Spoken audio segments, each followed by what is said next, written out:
Hello, कैसे हो आप सभी और कैसी चल रही है पढ़ाई आप लोगों की?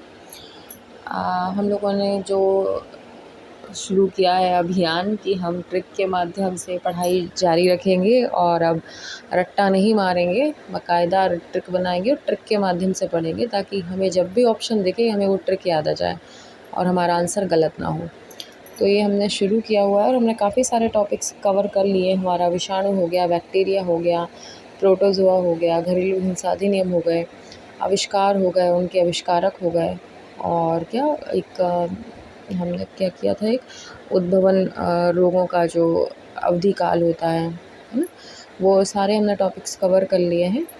इसके पार्ट 1 पार्ट 2 काफ़ी सारे वीडियोज़ हो गए हैं और आज हम जो करने वाले हैं वो बाल विवाह अधिनियम 2006 जो है उसको आज हम लोग कवर करने वाले हैं। ठीक है, तो इस तरीके से हम शुरू करेंगे। सबसे पहली चीज़ तो हमें ये याद करनी है कि इसका जो सन है अधिनियम का, ये 2006 का है पहली चीज़, क्योंकि वो ऐसे घुमा के देगा कि बाल विवाह अधिनियम 2007, 2006, 2008, 2009, कई लोग तो यहीं पे कंफ्यूज होंगे। तो 2006 है, इसको कैसे याद रखोगे कि बाल विवाह मतलब बाल्यावस्था में विवाह, और बाल्यावस्था काल कब से शुरू होता है? 6 के बाद। भाई 6 तक तो हम लोग क्या मानते हैं? शैशवावस्था मानते हैं ना, और 6 से 12 होती है हमारी बाल्यावस्था। तो बाल्यावस्था में होने वाला विवाह बाल विवाह कहलाता है, यानी 6 साल से शुरू, यानी 2006। ठीक है, पहली ट्रिक तो हमारी यही हो गई। आगे बढ़ेंगे। धारा 1, धारा 1 क्या कहती है इसमें? इस संक्षिप्त नाम, मतलब इस अधिनियम का संक्षिप्त नाम, विस्तार और प्रारंभ, ये सब कब से हुआ है, क्या हुआ है, ये धारा 1 में दिया गया है। डिटेल देखो, आपको खुद को पढ़नी पड़ेगी। देखो, डेटा अपन को सिर्फ याद रखना है, बाकी का डिटेल आप देख लेना, क्या नाम है क्या नहीं है। ठीक है, और संक्षिप्त नाम, विस्तार और प्रारंभ, ये धारा 1 में दिया गया है। और इसकी ट्रिक है, एक नाम शुरू होता है, एक नाम शुरू होता है, यानी एक में नाम और शुरू मतलब विस्तार प्रारंभ, ये चीज़ कवर कर ली जाएगी। ठीक है, तो ट्रिक क्या है? एक नाम शुरू होता है, यानी संक्षिप्त नाम, विस्तार और प्रारंभ। ठीक है, धारा 1 में ये है। दूसरे में आती परिभाषाएं। जनरली देखिए, कोई भी अधिनियम हो उसमें धारा 1 में उसके नाम के बारे में बताया जाएगा, धारा 2 में परिभाषा के बारे में बताया जाएगा। फिर भी इसको कवर कर लेते हैं कि धारा 2 में परिभाषा है। कैसे याद रखोगे? 2 का मतलब दोहराई हुई परिभाषा, 2 का मतलब दोहराई हुई परिभाषा, ये इसकी ट्रिक रहेगी। धारा 2 में परिभाषा है, 2 का मतलब दोहराई हुई परिभाषा। ठीक है, धारा 3 पे आते हैं। धारा 3 को कैसे याद करोगे आप? धारा 3 कहती है बाल विवाह अमान्य माना जाएगा, मतलब अगर किसी का बाल विवाह करा भी दिया तो कानून की नज़रों में उसकी कोई मान्यता नहीं है, अमान्य है वो। तो इसको आप कैसे कवर करोगे, कैसे हम इसकी ट्रिक बनाएंगे कि 3 में 3 तलाक की तरह विवाह अमान्य। 3 तलाक होता है ना, 3 बार तलाक तलाक तलाक बोल दिया तो तलाक हो जाता था, विवाह रद्द हो जाता था। ऐसा ही इसमें है कि 3 में 3 तलाक की तरह विवाह अमान्य, यानी धारा 3 कहती है कि बाल विवाह हुआ है तो वो मान्य नहीं माना जाएगा कानून की नज़रों में। वैसे तो व्यक्तिगत रूप से, सामाजिक रूप से समाज स्वीकार लेती है, लेकिन कानून उसे नहीं स्वीकारता है। ठीक है, 3 में 3 तलाक की तरह विवाह अमान्य। इसके बाद धारा 4 आती है। धारा 4 कहती है बाल विवाह से प्राप्त परिणाम, मतलब बाल विवाह किसी ने कर लिया है तो उसके बाद उसके क्या परिणाम होंगे, ये सब बातें उसमें बताई गई हैं। सज़ा होगी, क्या होगा क्या नहीं होगा, सारे परिणामों के बारे में जानकारी दी है इसमें, धारा 4 में।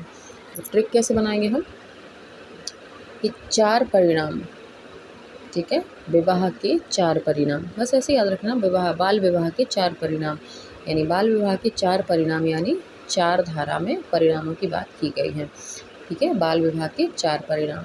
थोड़ा इसको 2-3 बार आप रिवाइज़ करोगे, बिल्कुल याद हो जाएगा, वो भी हमेशा के लिए। ठीक है, मुझे नींद आ रही क्योंकि बहुत नाइट हो गया, ऐसे लगभग 12:15 हो रहा है रात के, इसलिए मुझे बीच में आपको आवाज़ ऐसी लग रही होगी, बहुत तेज़ नींद आ रही है। लेकिन दिन में टाइम नहीं मिल पाता है ये सब करने का, रिकॉर्डिंग का, कि बहुत साउंड आता है, इसलिए मैं रात में नॉर्मली रिकॉर्ड करती हूँ आवाज़। ठीक है, अब धारा 5 पे आते हैं हम। धारा 5 कहती है बाल विवाह के लिए शिकायत दर्ज करने का अधिकार। मतलब बाल विवाह हो गया है तो शिकायत कैसे दर्ज होगी वो हम देखते हैं। तो ट्रिक इसमें बताई गई है, 5 लोग करेंगे शिकायत दर्ज। कितने लोग? 5 लोग। अब 5 कोई भी हो सकते हैं, पड़ोसी, रिश्तेदार, घर के लोग, खुद दूल्हा दुल्हन, कोई भी शिकायत कर सकता नहीं। 5 लोग करेंगे शिकायत दर्ज। तो धारा 5 में शिकायत दर्ज करने की बात की है। इसके बाद आते हैं हम धारा 6 पे। अब धारा 6 क्या कहती है? बाल विवाह में होने वाले बच्चे। अब बच्चे, मान लीजिए किसी की शादी आपने, लड़की की उम्र 12-13 साल है, लड़के की भी 15-16 साल है, शादी हो गई है ना, पुलिस को पता ही नहीं है, बच्चे हो गए। अब बाद में जानकारी लगी तो विवाह तो भाई देखिए, लड़की ने ही शिकायत कर दी कि मेरी ज़बरदस्ती शादी कराई गई थी।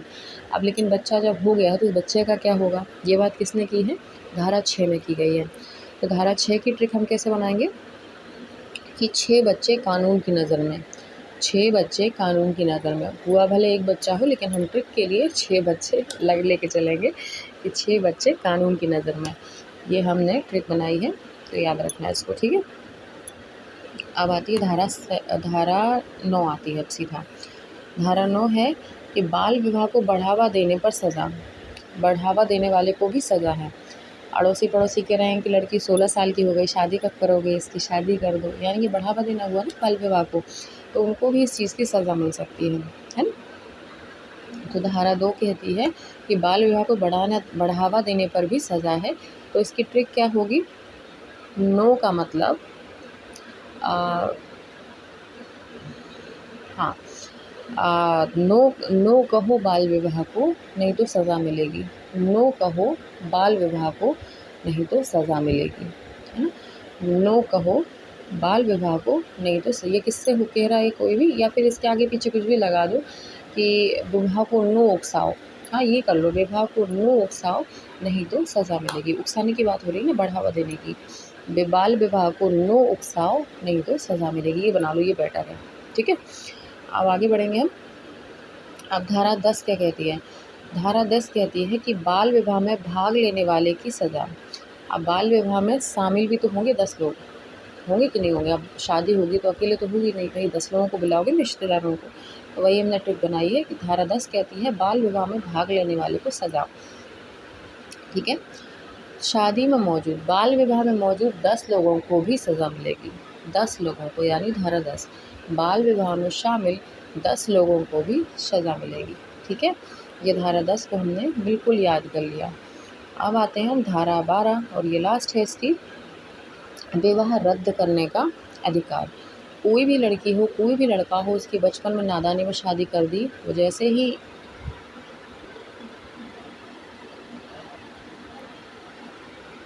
अगली धारा है और आखिरी धारा है धारा 12, जिसमें बात की गई है विवाह को रद्द करने की। विवाह रद्द करने का अधिकार धारा 12 में है। कोई भी स्त्री हो, कोई भी पुरुष हो, अगर उसकी नादानी में बचपन में शादी कर दी गई है तो एडल्ट होने पर उसे अधिकार है कि वो इस विवाह को रद्द करा सके। तो ये किसमें है? धारा 12 में बात की गई है। तो इसकी क्या ट्रिक है कि बाल विवाह में 12 बज गए, बाल विवाह में 12 बज गए, अब चाहो तो निकल जाओ। बाल विवाह में 12 बज गए, अब चाहो तो निकल जाओ, यानी अब जवान हो गए हो, अब चाहो तो रद्द करा लो, है ना। बाल विवाह में 12 बज गए, अब चाहो तो रद्द करा लो, ये सही है, ठीक है।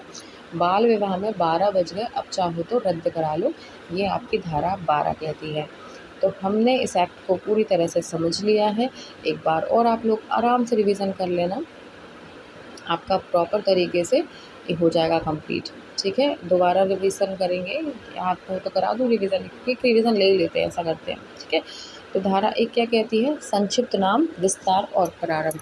हमने ट्रिक क्या बनाई है? एक नाम शुरू होता है, ठीक है, ये हमने ट्रिक बनाई थी इसकी। धारा 2 कहती है परिभाषाएं। तो ट्रिक क्या है? 2 का मतलब दोहराई हुई परिभाषा। धारा 3 कहती है बाल विवाह अमान्य, और ट्रिक क्या है? 3 में 3 तलाक की तरह विवाह अमान्य। 3 में 3 तलाक की तरह विवाह अमान्य। धारा 4 कहती है बाल विवाह से प्राप्त परिणाम। बाल विवाह से प्राप्त परिणाम। ट्रिक क्या है? बाल विवाह के 4 परिणाम। क्या है? बाल विवाह के 4 परिणाम। धारा 5 कहती है बाल विवाह के लिए शिकायत दर्ज करने का अधिकार। और इसकी ट्रिक है 5 लोग करेंगे शिकायत दर्ज, 5 लोग करेंगे शिकायत दर्ज। धारा 6 कहती है बाल विवाह में होने वाले बच्चे, बाल विवाह में होने वाले बच्चे। और इसकी ट्रिक है 6 बच्चे कानून की नज़र में। क्या है? 6 बच्चे कानून की नज़र में। धारा 9 कहती है बाल विवाह को बढ़ावा देने पर सज़ा होगी। बाल विवाह को बढ़ावा देने पर सज़ा होगी। इसकी हमने क्या ट्रिक बनाई थी, अभी संशोधन किया था हमने भी छोटा सा, कि बाल विवाह को नो उकसाओ नहीं तो सज़ा मिलेगी। बाल विवाह को नो उकसाओ नहीं तो सज़ा मिलेगी। ठीक है। धारा 10 क्या कहती है कि बाल विवाह में भाग लेने वाले को सज़ा, बाल विवाह में शामिल होने वाले को सज़ा। इसकी हमने ट्रिक क्या बनाई थी कि शादी में बाल विवाह में शामिल 10 लोगों को सज़ा मिलेगी, बाल विवाह में शामिल होने वाले 10 लोगों को भी सज़ा मिलेगी। ठीक है। और इसके बाद लास्ट में आई थी हमारी बाल विवाह को रद्द करने का अधिकार, किसमें? धारा 12 में। धारा 12 में कहा था बाल विवाह को रद्द करने का अधिकार। ठीक है। ट्रिक क्या है कि बाल विवाह में 12 बज गए, अब चाहो तो रद्द कर दो। बाल विवाह में 12 बज गए, अब चाहो तो रद्द कर दो। ठीक है। ये हमने ट्रिक से बाल विवाह अधिनियम को बहुत अच्छे तरीके से याद कर लिया। उम्मीद है आप लोगों को भी ऑन द स्पॉट याद हो गया होगा। नहीं हुआ है तो 2-3 बार वीडियो सुन लेना, बिल्कुल आराम से दिमाग में छप जाने वाला है। कहीं से भी किसी भी तरीके से क्वेश्चन आपसे पूछेंगे, आपको तुरंत याद आएगी ट्रिक और आप इसको लगा दोगे। ऐसी मज़ेदार ट्रिक अगर आपको जाननी है तो वीडियो में बिल्कुल बने रहिएगा, चैनल को सब्सक्राइब करके रखिएगा। हम लोग डेली कोई ना कोई टॉपिक लेकर आएंगे, उसको ट्रिक के माध्यम से कवर करने वाले हैं। ठीक है। अब आपसे अगली वीडियो में मिलेंगे। बहुत जम के नींद आ रही है, अब मैं सोने वाली हूँ। Okay, bye, thank you.